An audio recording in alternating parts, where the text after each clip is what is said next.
Hello friends, जय Shri Mahakal. Welcome back जो blog. आप सभी का स्वागत है जो की दुनिया में। आज हम मिलते फिर एक नए ब्लॉग के साथ, नई वीडियो के साथ। मैं मॉर्निंग में पापा को ब्रश करा रही थी और पापा को मैंने फ्री कर दिया था ब्रश करा के। फिर मम्मी ढेर सारे कपड़े रख गई थी, फिर मैंने कपड़े वगैरह भी फोल्ड कर रख दिए थे। फिर मैं नहा के फ्री हुई, देखा तो वही पापा अपना नाश्ता कर रहे थे। मतलब मम्मी ने पापा को दी थी चाय बना के, पापा चाय और टोस्ट साथ में खा रहे थे।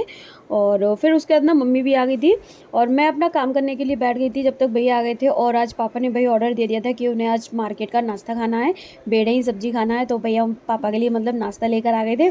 मम्मी थी नहीं, मम्मी नहाने के लिए चली गई थी और ना फिर मैंने पापा को लगा के दे दिया था। साथ में भाई मैंने भी खा लिया था क्योंकि भैया मेरे लिए भी लेकर आ गए थे। पापा के साथ साथ मुझे भी खाने को मिल गया था। और ना फिर मैंने पापा के हाथ में ब्रेस लगा दिया था और ना पापा को फिर वॉक करा रही थी नाश्ता कराने के बाद। मैंने कहा पापा आप थोड़ी देर ना वॉक कर लो, फिर उसके बाद लेटना। कम से कम मैंने 3 से 4 चक्कर लगाया, क्योंकि जब मैं खड़े होकर वॉक कराती हूँ ना पापा को, तो मैं 3 से 4 चक्कर लगवाती हूँ एक बार में। अगर पापा को बोल दो ना पापा वो अकेले वॉक कर गए, तो पता है एक चक्कर लगा के और तुरंत वापस आ जाते कि हाँ टहल लिए। लेकिन जब तक उनका मन होता तब तक हम उनको टहलाते। फिर मम्मी आ गई थी नहा के और मम्मी मम्मी मतलब अपने ना वैसलीन लगा रही थी, क्योंकि मम्मी की ना एड़ी फट जाती है, क्योंकि मम्मी ना भैंस का काम करती है धूल मिट्टी का। तो इस वजह से ना मम्मी की ना एड़ियाँ बहुत ज़्यादा फट जाती है। तो हम ना एड़ियों पे मतलब ब्लू चिप लगाते हैं, मम्मी ब्लू चिप लगाती है।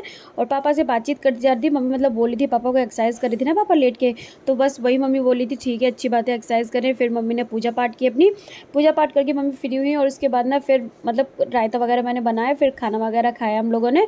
और आज ना मम्मी की तबीयत शुरू मतलब सुबह से ही सही नहीं थी। फिर उसके बाद ना मैं और मम्मी दोनों ही लेट गए थे और मैं इधर लेटी हुई थी, मतलब अपनी साइड कूलर की साइड। मेरी तो एक साइड बन जाती, मैं जिस साइड लेटती हूँ ना फिर उसी साइड ही लेटती रहती हूँ हमेशा। और उस साइड ना मम्मी लेट गई थी, क्योंकि आज मम्मी की तबीयत ठीक नहीं थी, पता नहीं क्या हो रहा था। सुबह से बीपी बढ़ रहा था, फिर अचानक से पता नहीं क्या हुआ। फिर शाम को मतलब 2-3 बजे थे, फिर भैया भी आ गए थे मम्मी के पास ही, क्योंकि मम्मी की तबीयत ठीक नहीं थी। और इधर पापा को मतलब वॉक करने के लिए जा रहे थे, मैं वहीं पर बैठी हुई थी। और मैं और भैया मम्मी के पास बैठे थे, क्योंकि मम्मी की तबीयत ठीक नहीं थी, इसलिए फिर हमने मम्मी को जगाया। पापा मंदिर के लिए रेडी हो गए थे, फिर हमने मम्मी से पूछा, मम्मी बोली मुझे ऐसा लग रहा है जैसे उल्टी आ रही है। और मम्मी को हम कोल्ड ड्रिंक या ग्लूकोज कुछ भी नहीं दे सकते, क्योंकि जरा सा भी कुछ ठंडा खा लेंगी ना तो पूरी बॉडी में उनके दर्द होता है और स्वेलिंग आ जाती है, वो अलग। पापा मंदिर चले गए थे, फिर भैया मतलब मार्केट गए, फिर मम्मी के लिए दवा वगैरह लेकर आए वॉमिटिंग की। तब कहीं जाके मम्मी की तबीयत थोड़ी बहुत ठीक हुई। फिर भी मम्मी बहुत देर तक आराम करती रही, बहुत टाइम बाद घेर में गई थी, क्योंकि जब तबीयत खराब हो जाती है ना तो फिर मम्मी का कहीं भी मन नहीं लगता है, ना बैठने में ना बात करने में, बस आंख बंद करके लेटी रहती है। फिर मम्मी की तबीयत खराब हो जाए ना तो फिर हमें बिल्कुल भी अच्छा नहीं लगता है। एक तो पापा पहले से ही बीमार, ऊपर से मम्मी की तबीयत खराब होना तो बहुत ही मतलब बहुत ही बेकार सा फील होता है, अच्छा ही नहीं लगता। फिर मैं ना इधर अपने मतलब बर्तन वगैरह साफ़ कर रही थी, किचन का काम वाम किया। फिर उसके बाद ना बाहर से बतख की आवाज़ आ रही थी, तो फिर मैं बतख देखने के लिए चली गई थी। और आज ना बहुत दिनों के बाद मतलब बतख आई, अब ना बहुत ही कम कभी कभी आती है, बहुत कम आती है। इधर ना एक आंटी ने ना मतलब चावल डाल दिए, तो बतख बस वही चावल खा रही थी। अगर ढेर लगा के चावल डालो तो खा लेती है, और बिखेर के डालो तो नहीं खा पाती, क्योंकि उनको वो अपनी चौथ से उठा नहीं पाती हैं। और ना बेचारी बतख के ना पता है बच्चे हुए थे, छोटे छोटे अंडे थे मतलब बतख के। अब मतलब कुत्ता पता नहीं कहाँ से आया और ना बतख के सारे अंडे खा गए, एक भी बच्चे को नहीं छोड़ा। 3 बतख 4 बतख थी, अब 3 ही रह गई, पता नहीं बेचारी ये कहाँ चली गई है। और उसके बाद ना फिर भाई हम शाम को वही अपने पूजा पाठ से फ्री हुए, फिर पापा को खाना दिया। और आज भी पापा दूध से खाना खा रहे थे। मैं बताऊँ क्यों खा रहे हैं, क्योंकि आज ना अरहर की दाल बनी और पापा अरहर की दाल नहीं खाते, और जिस दिन अरहर की दाल खा लेते हैं उस दिन को एसिडिटी की प्रॉब्लम हो जाती है। फिर मैं और मम्मी भाई दाल चावल खा रहे थे, मैंने चावल बनाए थे तो मम्मी गरम गरम चावल खा रही थी। और क्योंकि मम्मी का मन था चावल खाने का, इसलिए मैंने लौंग डाल के चावल बनाए थे, जिससे कि मम्मी को नुकसान ना करे।